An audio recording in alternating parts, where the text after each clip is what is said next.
नमस्कार. न्यूजमेकर लाईव्हमध्ये आपल्या सर्वांचं स्वागत आहे. संत तुकाराम सहकारी साखर कारखाने निवडणूक बिगुल वाजलं. खरं तर संस्थापक अध्यक्ष नानासाहेब नवले यांनी या कारखान्याची स्थापना केली तेव्हापासून या कारखान्यावरती सतत नानासाहेबांच्या विचारांचा पगड राहिलेला आहे. कासारसाईच्या मूळ गावकरी ग्रामस्थांच्या सहकार्याने आज या साखर कारखान्याची वाटचाल सुरू झालेली आहे. परंतु यंदाची निवडणूक ही साखर कारखान्याची निवडणूक जिव्हाळ्याचा विषय बनलेले आहे. कारण की कारखान्याच्या कार्यक्षेत्रातील सर्व गटातील निवडणुका बिनविरोध झाल्या, परंतु दस्तपूर्ण संस्थापक अध्यक्ष नानासाहेब नवले यांच्या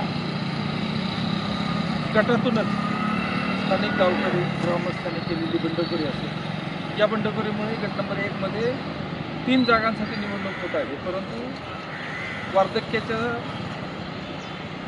काळामध्ये नानासाहेब नवले यांना मतं मागण्याची वेळ आणण्याची ही गरज होती का, या विषयावरती ह्या निवडणुकीचं सर्व रणधुमाळी सुरू झाली. याबरोबरच या निवडणुकीमध्ये ज्यांच्यामुळं हे निवडणूक लागली आणि मतदान प्रक्रिया राबवावी लागली ते बाळासाहेब भिंताडे यांच्याशी आम्ही संपर्क साधला, पण त्यांचं म्हणणं आणि विचार ऐकलं तर त्यांचं म्हणणंसुद्धा न्याय मागण्यासाठीच त्यांचा लढा आहे असं वाटत आहे.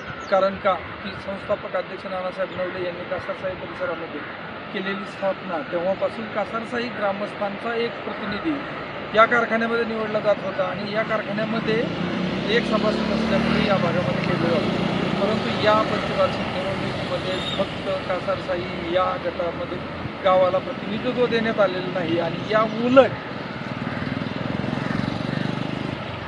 खुल्या गटातील प्रवर्गामध्ये ओबीसी उमेदवाराला संधी दिल्यामुळे हा बंडाचा पवित्रा घेतला जातो. खरंच ही निवडणूक या मुद्द्यावरती होते की काय नानासाहेबांच्या विचाराला अनुसरून पुन्हा सभासद नानासाहेबांच्या बरोबर राहतो ते पाहावं लागेल. धन्यवाद.